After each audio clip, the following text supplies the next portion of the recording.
پیارے بچوں، السلام علیکم۔ آج ہم 8ویں جماعت کی کتاب اپنی زبان کا سبق نمبر 13 خواب آزادی شروع کریں گے۔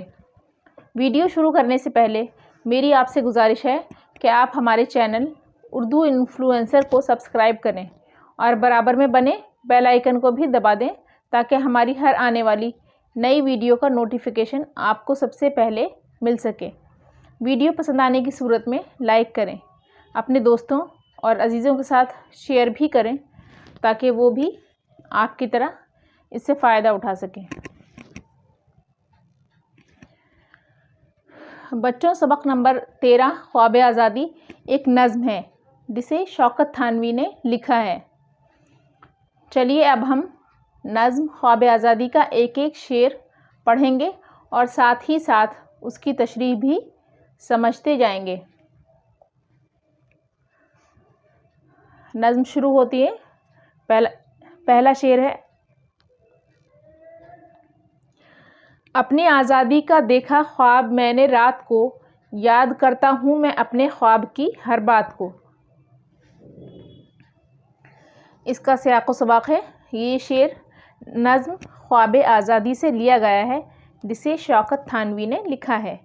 اس نظم میں معاشرے میں پھیلی ہوئی خرابیوں پر چوٹ کی گئی ہے۔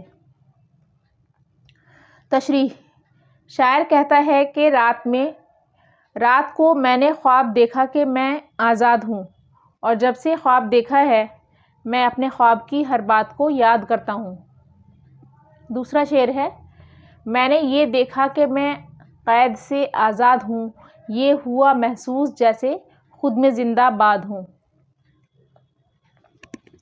تشریح: شاعر کہتا ہے کہ میں نے خواب میں یہ دیکھا کہ میں ہر طرح کی غلامی سے آزاد ہوں، مجھے ایسا محسوس ہوا جیسے میں خود ہی زندہ باد ہوں، یعنی میں اپنے اندر زندہ دلی محسوس کرنے لگا۔ اب مجھے قانون کا ڈر کیا، میرا قانون ہے، خود ہی کوزا گر وہی مضمون ہے۔ تشریح: شاعر کہتا ہے کہ اب مجھے قانون کا کوئی ڈر خوف نہیں ہے، کیونکہ اب میرا اپنا قانون اور اپنی حکومت ہے۔ میں خود ہی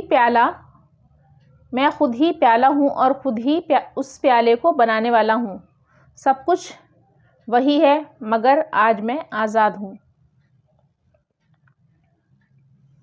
جتنی تھی پابندیاں وہ خود میری پابند ہیں، وہ جو مائی باپ تھے حاکم وہ سب فرزند ہیں۔ تشریح: شاعر کہتا ہے کہ آزادی سے پہلے مجھ پر جتنی پابندیاں عائد کی گئی تھیں، آج وہ سب پابندیاں ختم ہو گئی ہیں۔ اب وہ تمام پابندیاں میری پابند یعنی میری غلام ہو گئی ہیں، اور وہ لوگ جو کل تک ہم پر حکومت کرتے تھے وہ سب آج ہمارے ماتحت ہیں۔ ملک اپنا، قوم اپنی اور سب اپنے غلام، آج کرنا ہے مجھے آزادیوں کو احترام۔ تشریح: شاعر کہتا ہے کہ آج میں آزاد ہوں، میرا اپنا ملک ہے، اپنی قوم ہے اور سب میرے غلام ہیں۔ آج مجھے اپنی آزادیوں کی قدر کرنا ہے، کیونکہ یہ آزادی بڑی جدوجہد کے بعد حاصل ہوئی ہے۔ جس جگہ لکھا ہے مت تھوکو میں تھوکوں گا ضرور، اب سزاوارِ سزا ہوگا نہ کوئی بھی قصور۔ تشریح: شاعر کہتا ہے کہ آج میں اپنی منمانی کروں گا کیونکہ میں آزاد ہوں، کسی کا پابند نہیں ہوں۔ جس جگہ لکھا ہے کہ تھوکنا منع ہے میں وہاں ضرور تھوکوں گا، اب کوئی بھی قصور کرنے پر سزا نہیں ملے گی۔ ایک ٹریفک کے پولیس والے کی کب ہے یہ مجال، وہ مجھے روکے میں رک جاؤں یہ ہے خواب و خیال۔ تشریح: شاعر کہتا ہے کہ ایک ٹریفک پولیس کی اب یہ ہمت نہیں ہوگی کہ وہ مجھے روکے اور میں اس کے کہنے سے رک جاؤں۔ یہ سب باتیں اب خواب کی اور خیالی باتیں بن کر رہ گئی ہیں۔ میری سڑکیں ہیں تو میں جس طرح بھی چاہوں چلوں، جس جگہ چاہے رکوں اور جس جگہ چاہے مڑوں۔ تشریح: شاعر کہتا ہے کہ اب میں کسی کے حکم کا پابند نہیں ہوں۔ میری اپنی سڑکیں ہیں، جہاں جی چاہے چلوں گا اور جہاں جی چاہے رکوں گا اور جہاں چاہوں گا مڑوں گا، کیونکہ اب میں آزاد ہوں۔ سائیکل کی رات میں بتی جلاؤں کس لیے، ناز اس قانون کے آخر اٹھاؤں کس لیے۔ تشریح: شاعر کہتا ہے کہ اب مجھے رات میں سائیکل کی لائٹ جلانے کی کوئی ضرورت نہیں، اب کوئی میرا کچھ نہیں بگاڑ سکتا، اب میں اس قانون کے ناز نخرے کس لیے اٹھاؤں جبکہ میرا اپنا قانون ہے۔ ریل اپنی ہے تو آخر کیوں ٹکٹ لیتا پھروں، کوئی تو سمجھائے مجھ کو یہ تکلف کیوں کروں۔ تشریح: شاعر کہتا ہے کہ اب ہر چیز اپنی ہے، یہاں تک کہ ریلیں بھی اپنی ہیں، تو میں ٹکٹ کیوں لوں، کوئی مجھے ہی سمجھائے کہ میں اس آزاد ملک میں ٹکٹ لینے کی زحمت کیوں کروں، میں تو اب ہر فکر سے آزاد ہوں۔ کیوں نہ رشوت لوں کہ جب حاکم ہوں میں سرکار ہوں، تھانوی ہرگز نہیں ہوں، اب میں تھانے دار ہوں۔ شاعر کہتا ہے کہ اب میں سب کا حاکم بن گیا ہوں، اب میری اپنی حکومت ہے تو میں رشوت کیوں نہ لوں، میں اب تھانوی نہیں بلکہ تھانے دار ہوں، جو چاہوں گا سو کروں گا۔ چور بازاری کروں یا شاہ بازاری کروں، مجھ کو حق ہے جس طرح چاہوں میں اپنا گھر بھروں۔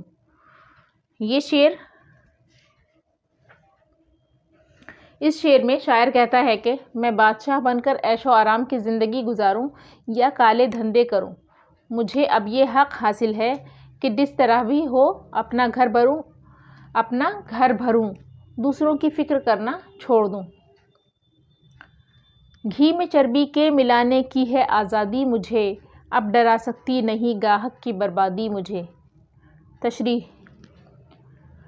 شاعر کہتا ہے کہ اب ملک میں ملاوٹی چیزیں بیچی جا سکتی ہیں، گھی میں چربی کی ملاوٹ کر کے گاہک کو برباد کیا جا سکتا ہے، اسے ہر طرح لوٹا جا سکتا ہے، مجھے اب گاہک کی بربادی کا کوئی ڈر نہیں ہے۔ میں ستم گر ہوں، ستم پیشہ، ستم ایجاد ہوں، مجھ کو یہ حق پہنچتے ہیں سب کہ میں آزاد ہوں۔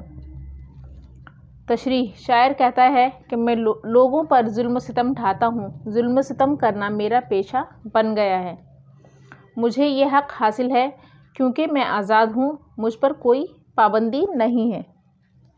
یک بیک جب نیند سے چونکا تو دیکھا یہ حقیر، اپنی آزادی ہی کی پابندیوں کا ہے اسیر۔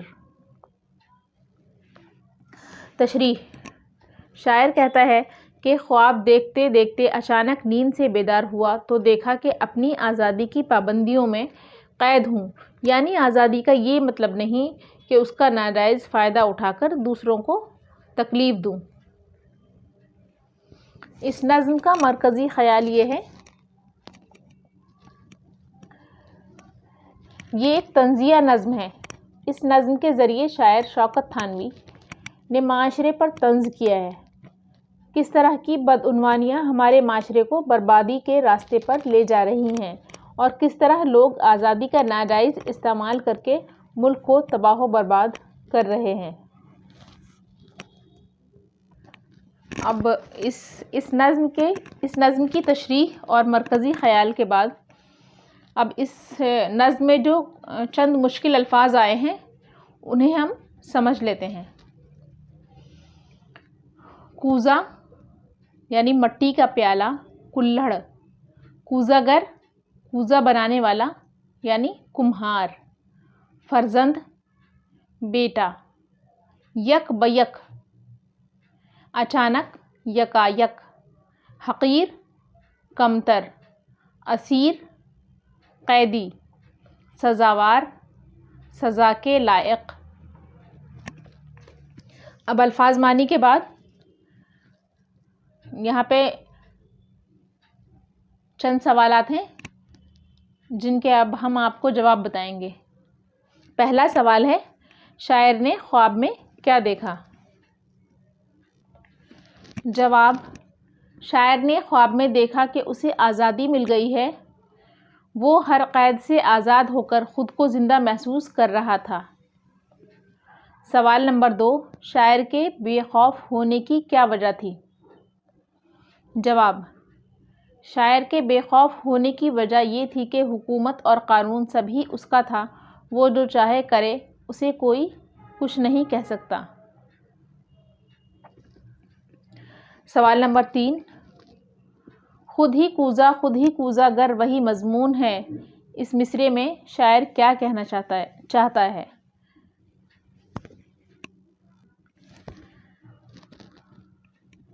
جواب، شاعر کو آزادی مل گئی ہے، وہ خود ہی پیالہ اور خود ہی پیالے کو بنانے والا ہے، یعنی اب اپنا قانون اور اپنی حکومت ہے۔ سوال نمبر 4، شاعر نے اپنے آپ کو تھانے دار کیوں کہا ہے؟ جواب، شاعر نے تھانوی کی رعایت سے لطف پیدا کرنے کے لیے خود کو تھانے دار کہا ہے۔ سوال نمبر 5، چور بازاری اور شاہ بازاری سے کس طرح گھر بھرا جا سکتا ہے؟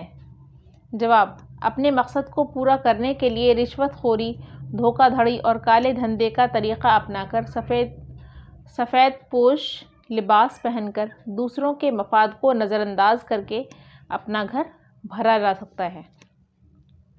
سوال نمبر 6، گاہک کی بربادی گھی میں چربی ملانے سے کیسے ہو سکتی ہے؟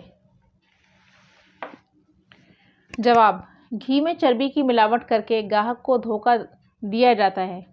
اس ملاوٹی گھی کو اس کے اصلی داموں پر بیچ کر گاہک کو برباد کیا جاتا ہے۔ سوال نمبر 7، نیند سے بیدار ہونے کے بعد شاعر اپنے آپ کو کن پابندیوں میں گھرا پاتا ہے؟ جواب، نیند سے بیدار ہونے پر شاعر اپنے آپ کو آزادی کی پابندیوں میں گھرا ہوا پاتا ہے۔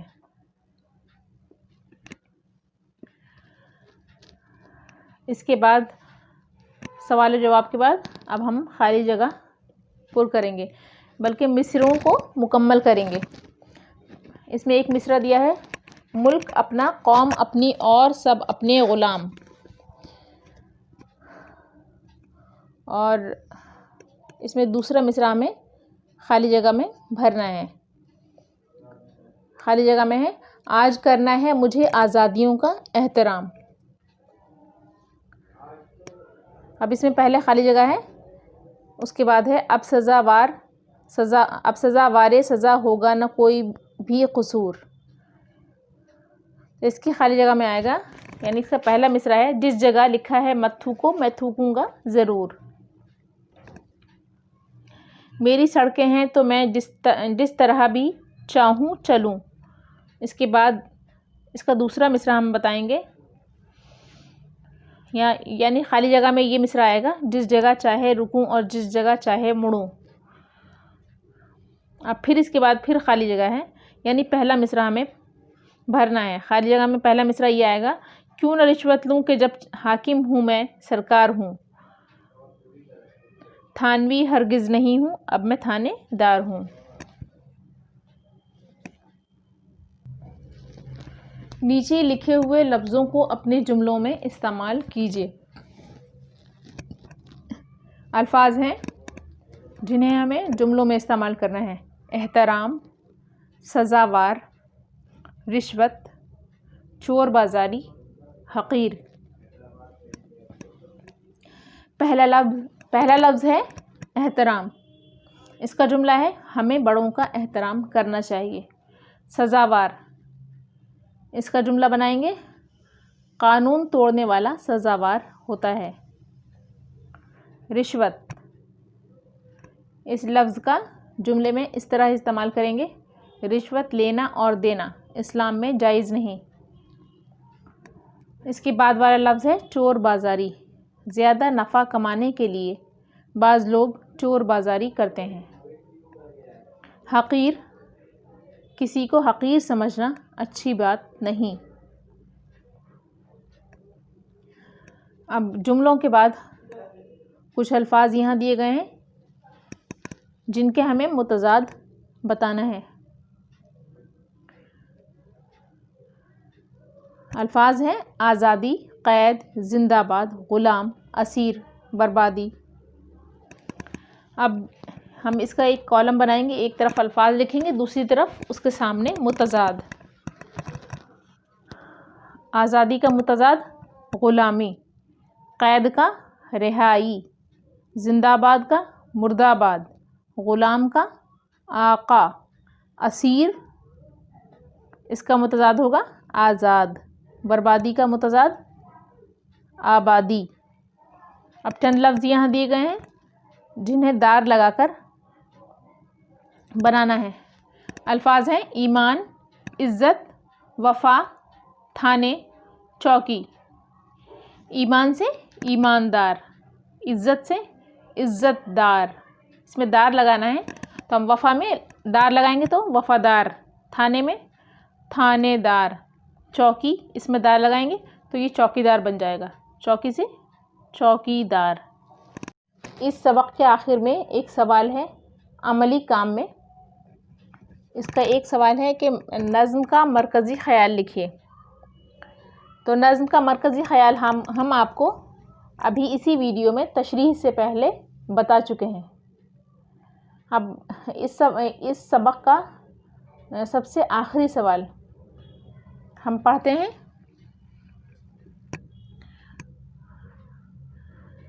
سوال ہے ہم نوالا، ہم مشرب اور ہم خیال وغیرہ مرکب الفاظ ہیں، ان میں ہم سابقہ کے طور پر استعمال ہوا ہے، اسی طرح درج ذیل کے لیے مرکب لفظ لکھیے جن کے پہلے ہم استعمال ہو۔ اب انہوں نے اس کے ہم سے مرکب الفاظ پوچھے ہیں، جیسے ایک ہی نام کا، اس کا مرکب لفظ کیا ہوگا؟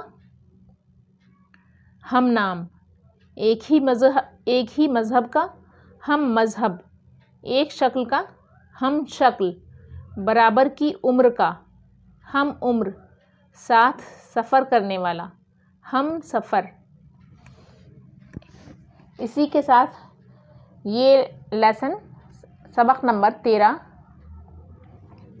آج مکمل ہوا۔ سبق کی تشریح، الفاظ معنی، سوال جواب، جتنے بھی اس سبق میں سوال پوچھے گئے تھے وہ تمام اس ویڈیو میں مکمل ہوئے۔ اسی کے ساتھ ہم آپ سے رخصت ہوتے ہیں۔ اب اگلی ویڈیو میں پھر ملیں گے انشاءاللہ نئے سبق کے ساتھ۔ تب تک کے لیے اللہ حافظ۔